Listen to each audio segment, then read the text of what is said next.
없어서. 하나님을 믿는 사람들이 이 땅에 많이 있습니다. 교회를 다니는 사람이 많습니다. 진정 예수를 믿고 하나님의 자녀로서 전국가리가 너무나 적은 이때에 깨어 기도하게 하시고 성령 충만하게 하여주셔서 말씀대로 살고 하나님을 경외하고 하나님을 두려워하며 하나님의 뜻 가운데 설 수 있는 저희들 되게 하여 주시옵소서. 이 밤에도 모인 저희들 은혜를 내리시고 하나님의 말씀 안에 거하여 말씀의 약속의 복을 다 받기에 부족함이 없게 도와주시옵시되 마지막 때를 준비하는 저희들 되게 하시고 내가 악한 이때에 성령 충만하여 악한 영들과 싸워 이기고 마귀의 괴계를 알고 귀신을 물리치는 성령의 충만한 역사가 있게 하여 주시옵소서. 오늘도 머리마다 안수하여 주시옵시고 치료와 회복과 강건함의 놀라운 역사가 주 예수 그리스도로 말미암아 일어나게 하여 주시옵소서. 부족한 자가 섰습니다. 성령님께서 입술을 온전히 주관하여 주실 줄로 믿고 지종을 맡겨오며 살아계신 예수님의 이름으로 간절히 감사하며 기도하옵나이다. 아멘. 아멘. 자, 오늘 나눠드린 것 보면은 줄친 것을 여러분이 볼 것입니다. 9절에 보면은 그리스도의 큰 능력이 머물려면 저와 여러분에게 그리스도의 큰 능력이 머물기를 주님의 이름으로 축원합니다. 그러려면 어떻게 되느냐? 첫 번째, 육체의 가시와 사단의 간섭을 받아야 돼요. 그 다음에 두 번째 보면 자신의 능력이 약할 때 오히려 큰 능력이 머물게 됨을 사도 바울을 통해서 알 수 있고요. 그 다음에 세 번째 보면 능력, 궁핍, 핍박, 그리고 이런 것들을 기뻐할 때, 그럴 때에 그리스도의 큰 능력이 우리에게 머무른다. 그래서 10절 뒤에 보게 되면은 이는 내가 약할 그때 곧 강함이니라 라는 이 고백이 저와 여러분 모두들에게 같은 그리스도인들에게 다 있어야 될 것입니다. 아멘. 자, 오늘 말씀을 봅니다. 제가 가진 것과 여러분이 가진 것 똑같은데 대개 사람들은 힘들 땐 하나님을 찾으나 형편이 풀리면 다시 자기 멋대로 산다. 제가 이렇게 좀 원색적으로 썼습니다만 정말로 우리가 신앙을 보면 이스라엘 백성들을 보면 알 수가 있어요. 그래서 조금 힘들 때는 주여 하다가 또 조금 평안해지면 나요 이렇게 바뀌는 것을 성경 전체를 통해서 보면 이스라엘 백성들을 통해서 보면 알 수가 있는데 그게 지금 이 인간 우리들의 단면적인 것입니다. 저와 여러분 기쁠 때나 슬플 때나 언제든지 변찮는 믿음을 가질 수 있기를 주님의 이름으로 축원합니다.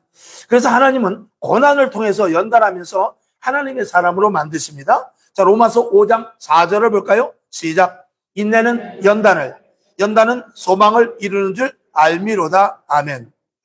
자, 연단이 지나고 나면 다시 자기중심적으로 가고 또 혼나면 하나님을 찾는 이런 반복되는 일들이 있어서는 안 될 것입니다. 우리는 한 번 연단당하고 한 번 고난당했으면 그것으로 끝내야지 또 교만해져 가지고 또다시 연단을 받는다든지 또 고난을 당해서는 안 될 것입니다. 아멘. 자, 하나님이 성도들에게 그리스도의 큰 능력이 머물게 하시는 방법 조금 전에 세 가지를 읽었습니다. 세 가지 읽은 것을 오늘 다시 한번 세밀하게 한번 은혜를 나눠보고자 하는 것이죠. 육체의 가시와 사단의 사자를 우리들에게 붙여주신다고 그랬어요. 그래서 이거 첫 번째 보면 고난과 연단으로 하나님의 뜻을 알고 뜻대로 살게 하시기 위함인 것입니다.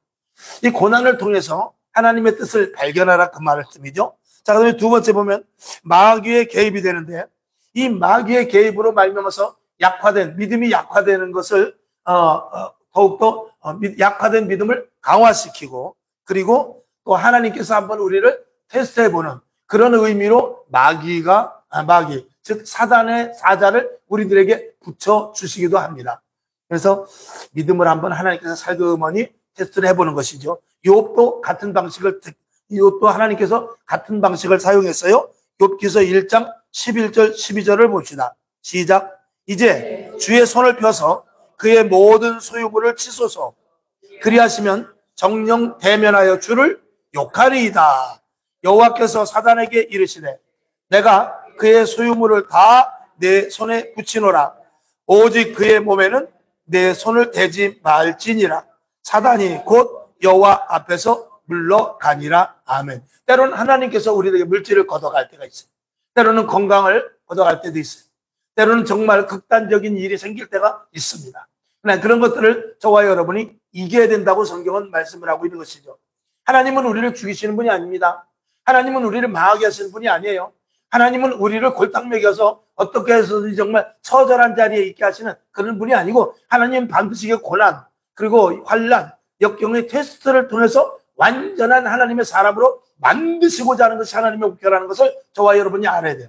그러니까 내가 지금 힘들고, 내가 어렵고, 내가 지금 고통을 당해도 이건 하나님의 뜻은, 원래 하나님의 뜻은 아니다. 이것을 통해서 하나님께서 하시는 의도가 있다. 이것을 알으라는 것이죠. 그것을 안다면 이미 시험의 반은 통과된 줄로 믿습니다. 자, 히브리서 12장 8절을 볼까요? 시작. 징계는 다 받는 것이거늘 너희에게 없으면 사생자요 참 아들이 아니니라. 왜 하나님 나에게 이런 일이 생깁니까가 아니라, 하나님 나에게도 이런 시험을 주셔서 감사합니다. 나에게도 이렇게 시험을 볼 수 있게 하여 주시니, 테스트를 주시니 감사합니다. 오히려 이렇게 마음을 먹으라, 이런 것이죠. 그 다음에 세 번째, 작은 세 번째, 기쁨과 감사로 돌파해야 됩니다. 여기 제가 아주 돌파라고 썼어요. 기쁨과 감사로 돌파하길 원합니다. 자, 우리가 고통을 당하는데 아이고 힘들어 죽겠네, 아이고 힘들어 죽겠네, 그렇게 해서 고통을, 고난을 이겨내는 것이 아니라, 하나님 감사합니다. 그리고 이 고난을 뒤에 반드시 저 뒤에 밝은 빛이 있을 줄로 믿습니다. 그렇게 나가라는 것입니다. 우리가 인상을 찌푸리며 그냥 사람들을 만나도 온갖 고통과 고난을 다 짊어진 것을 그저 교인들에게 보여주고, 식구들에게 보여주고, 옆에 사람에게 보여줘서 왜 그렇게 힘들어 보여, 이런 것들을 보여주면서 인내하라는 게 아니에요. 그런 것들을 일절 보여주지 말고 당당하게 걸어가면서, 웃어가면서, 좋은 일이 있어? 좋은 일이 있지. 속으로는 썩지만 기쁜 일이 있어. 하나님께서 나에게 복 주실 그런 일이 있어. 이렇게 말하면서 연단을 이길 것을 말하고 있어요. 왜? 우리는 고난 때문에 자칫 고난 이후에 있는 복을 놓치지 않게 하기 위한 것입니다. 이게 충청도 말로 그런 말이 있어요. 잘못하면 채트린다는 말이 있어요. 복을 채트린다. 그러니까 다 된 밥을 채트리는 거, 다 된 밥에 재 뿌리듯이 그런 경우가 있거든요. 우리가 하나님께서 분명히 복 주시려고 연단을 줬는데, 그 연단 때문에 우리가 하나님을 원망해버려서 이도 아니고 저도 아닌 일이 생긴다면 난감한 일입니다. 여러분, 복을 채트리지 마시기를 주님의 이름으로 축원합니다. 데살로니가전서 5장 18절 시작. 범사에 감사하라. 이는 그리스도 예수 안에서 너희를 향하신 하나님의 뜻이니라. 아멘. 잘 여러분들이 설교를 할 때마다 들으셨겠지만, 이건 저뿐만이 아니라 어느 목사님이나 설교할 때마다 다 그러죠. 범사에 감사하라. 좋을 때만 감사하는 것이 아니고 나쁠 때도 감사하는 것이 그리스도입니다. 어려운 일을 당했을 때도 감사하는 것이 그리스도이다. 이 말은 귀에 못이 박히게 들었을 것입니다. 그렇게 하라 이 말입니다. 그러면은 우리는 인상 쓰고 얼굴 붉히고 그리고 화나는 일들은 이 교회 안에서는 적어도 없어야 돼야 될 줄로 믿습니다. 가정 안에서 남편한테 힘들다고 이야기할 수 있고 아내에게 힘들다고 이야기할 수 있습니다만, 그런 것이 상담을 통해서 서로 교제를 통해서, 대화를 통해서 좋은 쪽으로 가고 이것을 이겨내자, 그런 의미로 가야지 불평불만으로 끝나서는 안 될 것입니다. 어쨌든 불평불만은 누가 좋아하느냐? 마귀가 아주 좋아하는 일인 것이죠. 시편 37편 8절 시작. 분을 그치고 노를 버리라. 불평하여 말라. 행하게 치우칠 뿐이라. 불평불만하고 노를 품으면 어떻게 되냐? 결국 행한 악한 자리에 서게 될 뿐이다 라고 말하고 있죠. 그 다음에 네 번째, 고난 가운데 어떻게 해요? 깨달아야 됩니다. 이 깨닫지 못하면 고난이 어떻게 되죠? 또 와요. 그래서 가만히 보니까 한 번 그 걸려 넘어지는 그 문제가, 그것이 해결되지 못하면 그 문제가 계속해서 반복적으로 와요. 마치 바닷가에 나가면 파도가 끊임없이 오듯이 문제가 끊임없이 오거든요. 그 끊임없이 밀려오는 그 파도를 막으려면 방파제를 딱 쳐버려야 돼요. 그것과 마찬가지로 저와 여러분에게 어떤 문제에 꼭 걸려지는 문제가 있어요. 자식의 문제에 걸려지는 사람이 있고, 물질의 문제에 걸려지는 사람이 있고, 몸 아픈 거에 걸려지는 사람이 있고, 또 여러 가지 사업장, 이런 명예, 이런 거에 걸려서 넘어지는 그 사람마다 마귀는 잘 알아요. 마귀는 우리를 수천 년 동안 다뤄왔기 때문에 우리가 아무리 똑똑해도 어떤 사람은 어디가 아킬레스건이고, 어디를 건드리면 바로 폭발하고, 어디를 건드리면 꼼짝 못하고, 어디를 건드리면 교회까지도 포기한다. 이거를 마귀는 기가 막히게 알거든요. 그런 마귀가 기가 막히게 아는 것에 대해서 우리가 이겨낼 수 있는 힘을 가져야 됩니다. 아멘. 그래서 고난 가운데 깨달아야 되고, 한 번 당한 비슷한 시험은 절대 같이 당해서는 안 되겠다. 이것을 여러분들이 다짐할 수 있기를 주님의 이름으로 축원합니다. 한번 그랬으면 좋겠어요. 여러분이 시험 당하고 어려운 일 있으면 그걸 적어 놓으세요. 적어놔. 그래가지고 비슷한 일을 또 당했나 한번 점검을 하는 것이죠. 일기를 보는 거죠. 그러면 몇 년 전, 5년 전에, 이런 오늘과 비슷한 일이 있었네. 근데 이게 또 넘어졌네. 라든가, 이런 것들을 한번 점검해 볼 수 있으면 좋겠습니다. 아멘. 자, 그 다음에 큰 두 번째. 자, 자신의 능력이 약할 때 온전해진대요. 참, 이거는 정말 우리에게 큰, 정말 예수 믿는 사람들의 비밀이나 마찬가지죠. 이 약해질 때 오히려 온전해진다. 자, 약할 때 자신을 돌아보게 되죠. 이 약할 때 자신을 돌아보게 된다는 것은 오늘 여기 구절을 보게 되면 내게 이르시기를 내 은혜가 내게 족하도다. 이는 내 능력이 약한 데서 온전해짐이라 하시니라 그랬어요. 여기 보니까 내 능력이 약한 데서, 우리가 약해질 때 온전해진대요. 이 온전해진다는 건 뭐냐면 우리가 약해졌을 때, 아무것도 할 수 없을 때, 그때 어떻게? 주제 파악하게 된다 그 말이에요. 그때 주제 파악을 해요. 이게 나의 모습이네. 내가 이렇게 힘이 없는 사람이었구나. 내가 이런 거 하나도 처리하지 못하는 사람이구나. 내가 이 문제도 넘지 못하는 사람이구나. 내가 요것 때문에 넘어지다니. 이런 것들 하면서 자기 주제 파악을 하게 되죠. 약할 때. 여러분들이 힘들고 어렵고 그리고 약해질 때가 있어요. 그때 깨달으시라 그 말입니다. 아멘. 깨달으면 되는 것입니다. 야고보서 4장 6절 시작. 그러나 더욱 큰 은혜를 주시나니 그러므로 일렀으되 하나님은 교만한 자를 물리치시고 겸손한 자에게 은혜를 주신다 하였느니라. 아멘. 하나님께서 겸손하게 하시기 위해서 주제 파악하고 하나님의 자녀로서 살아갈 수 있는 그런 온전함을 만들기 위해서 그렇게 약하여지게 만드는 것이죠. 자, 그 다음에 작은 두 번째, 약할 때 구하게 됩니다. 약할 때. 이거 뭐 당연한데, 고난 중에는 순종을 잘해요. 근데 풀리면 덤비죠. 참, 이게 사람이 묘합니다. 이게 고난 중에는요, 기도하지 말라 그래도, 아이고, 와서 새벽 예배 잘 나와요. 힘들면은. 그래서 목사가 제일 겁나는 게 뭐냐면, 새벽 예배 전혀 안 나오다 나오면 그 겁나는 거예요. 야, 이것도 무슨 일이 생기지 않았나? 그러니까 평상시에 나오면 괜찮은데, 교회도 안 나와. 수요일도 안 나와. 새벽 예배도 안 나와. 금요철에도 나. 근데 어느 날 왔는데 얼굴을 보니까 굉장히 어두워. 근데 새벽에 나왔어. 그럼 이게 목회자는 가슴이 덜커덩하는 것입니다. 자, 여러분, 고난 중에 순종하지 말고 평탄할 때 신앙생활 잘 하실 수 있기를 주님의 이름으로 부탁을 드립니다. 아멘. 근데 사람이 그렇잖아요. 조금 풀리면은 이게 댐비는 경향이 있습니다. 이 댐빈다는 뜻은 하나님을 대항한다는 것이 아니라 살살 빼죠. 요리 빼고 저리 빼고. 힘들 때는요, 목사님 제가 뭐 할 거 있어요? 목사님 제가 어떻게 해야 되죠? 목사님 기도 좀 해주세요. 목사님 신방 좀 와주세요. 목사님 전도하러 나갈게요. 목사님 요번에 특별 기도회 없어요? 아주 이렇게 의도적으로 나오거든요. 근데 조금 편안해지면요, 아니 기도회 또 하세요? 아니 뭐 예배 시간을, 설교 시간이 왜 이렇게 자꾸 길어져요? 이렇게 점점점 이게 조금 기가 나면은 이 사람이 참 묘한 겁니다. 여러분, 그래서 날마다 자신을 쳐서 복종시켜야 되는데, 오늘 보니까 자신이 능력이 약하여질 때 온전해진다고 그랬어요. 자, 시편 119편 11절 시작. 고난당한 것이 내게 유익이라. 이로 인하여 내가 주의 율례를 배우게 되었나이다. 아멘. 여러분, 고난이 좋습니까? 아니면 평안이 좋습니까? 당연히 평안이 좋죠. 근데 하나님께서 나는 너에게 평안을 주고 싶은데 고난 가운데 깨닫지 못하고 하나님의 뜻을 제대로 알아서 하나님이 쓰시고자 한 그릇이 되지 못해서 계속해서 고난을 준다면 그 사람은 차라리 고난 받는 게 낫습니다.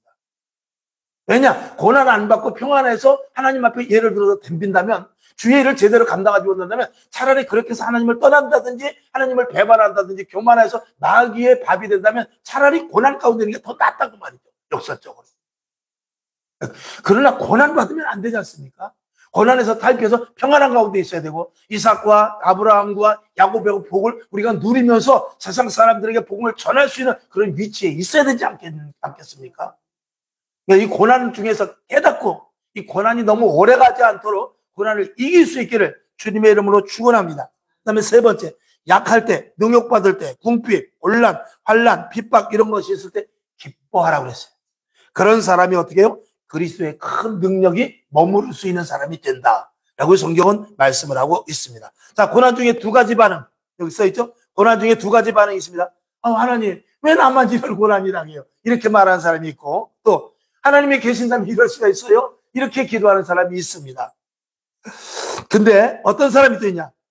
이게 축복의 계기구나. 이렇게 말하는 사람이 있다, 이 말입니다. 여러분, 어느 쪽으로 가야 될지 두말하면 숨차죠. 자, 평안할 때도 시험 들 때 있습니다. 우리가 고난당해서 시험이 들 때도 있어요. 고난당해서 고난이 유익이요. 고난으로 말미암아서 우리가 깨닫고 주님 앞에 바로 서면 참 좋죠. 근데 바로와 같이 그렇게 고통을 당해도 끝까지 못 깨닫는 사람도 있습니다. 근데 고난 가운데만 그런 것이 아니라 이 평안한 가운데, 아까 말씀을 드린 대로 평탄하면 하나님 앞에 됩니다 그랬는데, 오죽하면 그랬는데 평안할 때도 그래서 시험 들 때가 있는데 이건 매우 주의해야 됩니다.